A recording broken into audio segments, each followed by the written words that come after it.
So what are the big bullet points for this? Like, what do we kind of want to, Don't be an idiot. I like that bullet point. Let's hammer that one home. That should be the name of the podcast episode. Boom. End of episode, done. Yeah. Welcome to the Pull Up a Chair show. I'm Dr. Christy Wick. And I'm Dr. Jake Greenacher. And we are here to let you in on our in-depth conversations on chiropractic practice, personal development, leadership, and business excellence. If you are needing inspiration, motivation, clarity, or permission in any of these areas of your life, we're glad you're here. Pull up a chair. All right, everybody. Hey, welcome. And if this is your first episode, we're so glad you're here. If you've been joining us for all of the episodes, also so very thankful. We hope you have some time to share these episodes with a chiropractic colleague. But pull up a chair. We are so excited to, just talk about something that Jake and I have been talking about off and on for the last year in multiple different avenues. And so we want to kind of let you into that conversation and how we are integrating things in our personal practices so that hopefully you can, get some ideas and maybe shed some layers of dogma along the way. Some guilt that you have. It's like something doesn't feel right. Hopefully this episode just helps you break free of all of that. That's our hope for you. So today's topic is all around the thought process of adding in ancillary things to your clinic model.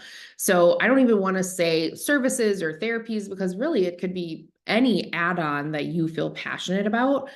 And the reason why we wanted to talk about this is both of us, and Jake will share his story very specifically of his background, but I actually started in practice having multiple other providers in practice. And I had an acupuncturist, massage therapist. I had lots of different types of therapies. And then I was kind of led down a path in chiropractic where, the adjustment is the only thing. And if you do anything else under the roof of your chiropractic clinic, that you are not a chiropractor and you're trying to convey other things as chiropractic when they're not. And so then I completely, changed our entire model and we did not offer any additional services. And now I'm kind of coming full circle, and I'll tell you more about why we're adding additional things in a little bit. But that is my background of I've been in both camps. And so I want to walk you through my thought process of how we're picking and choosing what we're going to add in our office. But Jake, I know you can tell them a little bit more about your. Yeah, and I guess was in that same camp, but I think I started in that camp, and you had pictures of BJ Palmer's hands, still have in my office downstairs. I went through the philosophy diplomat through the ACP in Sherman. So it's really been ingrained. I was around people who thought like C2 was an extremity. We're talking straight chiropractic. And I'm so thankful for all the things that taught me, like all the way through this process. And I think, Christy, you'd agree, through that process of almost, I want to call it a cleanse, you realize the power of chiropractic. You realize the power that we have in our hands, the power of an adjustment, the power of what you're doing, the power of what's in your office, the power of what we do every day. And again, as we get into this conversation, I think we'll both probably talk about it more. That's unchanged. It completely is unchanged with anything we're doing going forward. Is that the foundation, the most important, the end all be all, the reason for being there is still the chiropractic adjustment. That's why they're there. That's what we're founded on. That's what both of our practices are about. 100% that's who we are. But we started to realize over the years is that people walking in the door now are different than the people that were walking in the door 10 years ago. They have a lot more stuff going on. There's a lot of new challenges. There's a bunch of stuff happening that you may not want to after you hear this, which is cool. Do anything else, which is awesome. But I think the biggest thing is being aware of it, because the people that are coming in right now are a lot different. And just to kind of paint a picture, take a kid with an ear infection now. Does that kid get better quicker now, or did they get better quicker 10 years ago? And that's just one example of what we're talking about here a little bit. Yeah. And both of us also have very personal stories with our family's health around adding in ancillary things. So, mine is I have had all kinds of mysterious symptoms for the majority of my adult life. They started when I was like 18 or 19, got a lot worse when I was in chiropractic school in my late teens and early 20s. off and on throughout my 20s and early 30s. And a few years ago, I was diagnosed basically by process of elimination with chronic Lyme, thinking that, oh, all those symptoms that started when you're in late teens, you probably contracted Lyme at that time. And, just it's gone untreated and unchecked for this whole time. During that diagnosis period several years ago, this was actually probably like 2020 or 2021, I went through like the gamut. I mean, I couldn't even tell you at this point how many different functional providers I've seen, how many different protocols I've been on, how many different like biohacking, things that I utilized in my life. And all of it has helped me. All of it has served a purpose. And so as I went through that journey, it got more and more clear to me how many cases like mine there were out there, and how many of these things I employ for, other members of my family that don't have all this, all these additional symptoms and other, autoimmune challenges, whatever it is. And so it kind of started, being clear in my heart that there's really nowhere in our area that offers a lot of what, we are passionate about. And so it became something that I started really thinking about how much more powerful the chiropractic adjustment can be with some of these additional challenges stripped away from a case, right? It's like, if there's things we can do to decrease the stress, the efficacy of what we do with a chiropractic care plan is going to be much greater. And so I think, just like many of you watching or listening, you're all about results, right? You want to get patients the very best results you possibly can. And in a lot of cases, as Jake was mentioning, like that just means more is needed now. And so looking at what you might be able to integrate to make it easy for them is something that you might want to consider. Yeah. And the way I kind of look at it, Christy, was interesting. I was having a conversation in our office just yesterday about this, but the fact of the matter is the world is adding on so much more that really what we're trying to do is help strip it away, whether that be, structurally, whether that be chemically, whether that be emotionally. What things can we do to help pull away all the fact that the world is added on? Because I think if we look at the difference now and 10 years ago, it's just more, right? So how can we help these people get back? Thanks for tuning in to the Pull Up a Chair show. Whether you're watching on YouTube or listening to the show on your favorite platform, make sure you hit subscribe so you never miss an episode. If you found value in today's episode, please share it with a colleague. We would be honored. To connect with us, you can find us on IG at The Pursuit Kairos, or you can email us at connect@thepursuitkairos.com. Again, stripped it all away, all that kind of thing, which is good. We realize what we do without it, but like, there's a lot of people at a desk 12 hours a day. We see a lot of people that are, computer programmers and then game at home, and they, look like little hunchbacks. You know what I mean? There's probably some really good home spinal hygiene that we could help them get through that. Maybe some traction, wobble, molding, spinal molding, foam, curve correction stuff that would be very well added on. That is one example of what we do, and we can kind of dive into more things. But that's where it's coming from, is that like, wow, these people are coming in, they're eating garbage and they're hunched over a computer all day. And I can't see some changes that we're seeing through all this stuff because, we see them for 7 seconds and they're hunched over a computer 16 hours a day. Like, what can we help add on, right? If you have a great referral source, send them somewhere else. But I think foundationally what Christy and I have been talking a lot about, and this is why I love this pull up a chair idea, because it's just the conversations we've been having, is that the idea of it is that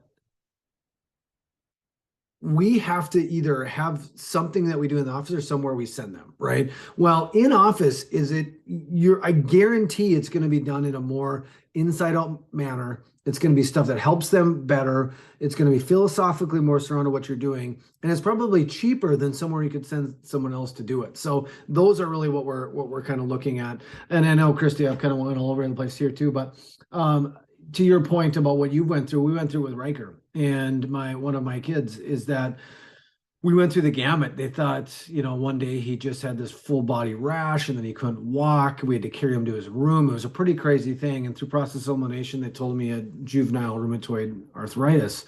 Thought he had leukemia for a few days. So it was kind of a crazy time, a crazy week. But again, carried him into the office, redid scans, started adjusting him. But you know what else he needed? A ton of naturopathic help, clearing his system, supplements, all kinds of stuff that he went through as far as like, naturopathic therapies and different supplement protocols and all this kind of stuff, tons of stuff to get where he is today. Did chiropractic play a huge part in it? Absolutely. Without the naturopathic part of it, he wouldn't be where he is today. So that's, again, another lens that, that we're looking through as we get it. Yeah. So really both of us have, different things now that we offer in our practice. And, Jake came up with a really very specific set of like filtration basically that he uses that I'll have him share about when it comes to assessing what he may or may not want to add on to his practice. For us in our world, I'm really tied to things that I know and use personally. If I'm feeling confident enough in something that I'm using it in my personal health journey, it makes it 10 times easier for me to explain it to a patient, to have real life experience as far as, how my family utilizes it. And so really that's pretty much my biggest filtration system for what I am looking at adding into our practice, what I have already and what I'm looking at adding in the future is just, is this something I use personally? Have I tested it? Do I feel like I can stand behind it? Do I understand exactly how it's going to benefit the patient and I can communicate that really clearly? And of course, then is it something that, increases the efficacy of what we're doing and it aligns with the holistic lifestyle, right? Like obviously I don't want to add on a whole bunch of additional layers and stress of a protocol to a patient if it's not needed. So is it simple and something that we use and we feel easy that we can communicate really effectively? So that's kind of our filtration. Yeah, and Christy and I talk about this a lot, either filtration or guardrails, or however you want to talk about in your practice, but how does it fit? And the first thing we talk about, is it producing results? Does this add to the results we're getting for a patient? Number two, does it fit within the inside out framework of the body? We're not going to have them go doing some injectables in the office. It just doesn't fit, what we're doing. Number three, is it easy, seamless, staff driven? We're not taking away from the time that doctors need to be doing adjusting, doing that kind of stuff.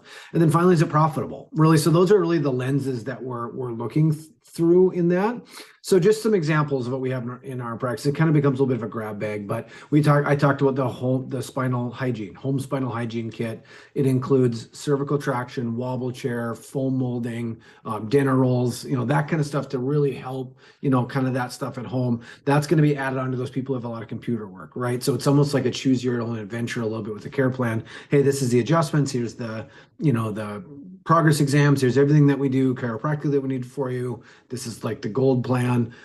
Platinum plan will be adding on, this level of at-home care. And there's instructions on how to do it. You do it at least once a day. If you can do it twice a day, even better. But the greatest thing about that is it's instructions are done. Stuff's all in the bag. We explain the necessity of it. Here's what it is. Boom. They do it at home. It's not adding anything to us. The other thing is just a very basic nutrition protocol. Our family takes vitamins. I take vitamins. Really good, multi probiotic, omegas, that kind of stuff. It's just the baseline, foundational, right? If you don't know where to start, here's a really great way to start. It's just an add-on. If you want to do it, great. It's in a little bag. Boom, take it, go. That kind of thing. So those are some things, some examples that we're talking about, that we just layer it onto a care plan that would actually help people get better results in there. That's not adding more time. It maybe takes an extra 2 minutes in a report of findings. There's not any doctor time after it, right? There's not any staffs not staying on top of certain things, right? It's just stuff that they do at home they can add to it that's going to help benefit their case and their care. Yeah. And, beyond those things in our office, other things that we utilize. So, we were introduced to stem cell patches by Dr. Jen and Dr. Simon Floriani. So we have that as an option. If you are interested in learning more about that, you can reach out to me and we can chat about it. But especially for those cases that are just really difficult and they have a lot going on, that can really just amplify their healing in that initial part of their care plan. We happen to have a foot bath, and this one I think is super funny because I literally can hear mentors of mine that I've had in the past like, oh, chiropractors doing foot baths, it's crazy. But here's the thing, the foot bath was really helpful in my personal healing process. I mean, I went from literally barely being able to function to, getting back to an insanely busy, chaotic life. And, this was something that I personally used twice a week. And I personally felt it helped my detoxification process. So, we use it for various different purposes. It's not like, we're doing hundreds of foot baths a week, but we love being able to offer it for patients when it's needed. We do a lot of red light therapy in our office because same thing, I use it a ton personally. It's so much easier for me to convey that then to a patient. And then, big thing for us that we're considering right now is like, we're looking at adding decompression into our process. And like, that's wild to me because we have a family practice, we probably see about 40-ish% pediatrics. So like, that seems like it doesn't make sense, but here's the biggest thing, right? It's still preventing them from getting injections, or preventing them from getting surgery. If a 40-year-old dad with a disc herniation comes in for decompression, guess what? He has a wife and kids at home, and he's going to feel 10 times more comfortable in a place that he's familiar with. Not to mention, we'll be able to care for him, once his decompression protocol is over.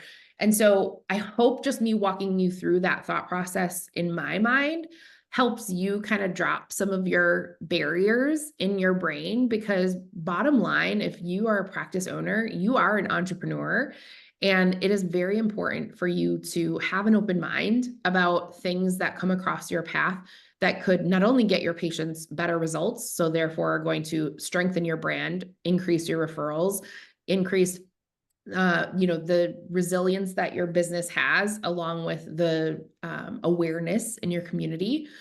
But also, you have to be willing to evolve, and you have to be willing to, yes, chiropractic is always the foundation, as we said. I mean, we're talking about probably 95% of both of our revenue in our practices comes from the chiropractic adjustment, right? Like 95% of our revenue. But if 5% of our revenue is things that we still believe in, that still align with those chiropractic principles and are going to get people greater results, we would just challenge you to spend time thinking about that for yourself and what you use for your own family. And feel free to shed beliefs and shoulds and things you heard from mentors along the way if they no longer fit with what you think is important to offer in your office.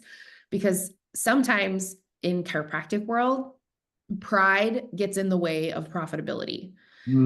And if you are just standing on this pride hill and, you are not truly looking at your business as a business, we would just ask you if you have been stuck for a while. If you've been at a plateau for a while, this might be the reason. Like, you might need to just reassess some of the things that you have adopted as your beliefs. Maybe they're not your beliefs. Maybe they're someone else's that you borrowed. And it's time to just reassess what feels good for you in practice, and just bottom line, again, I know, like I've said this a million times, but it's real. What actually gets patients results?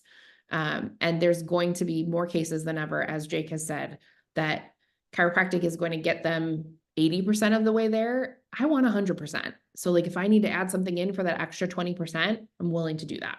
So. Boom. Man, I'm going to make a t-shirt out of that, Christy. Like, is your pride preventing your, profitability? Like, that is so good. And I think it's just time to like, look at everything through a new lens, right? Like, we've had conversations, her and I, we've had episodes about marketing. How is marketing different? What does everything look like?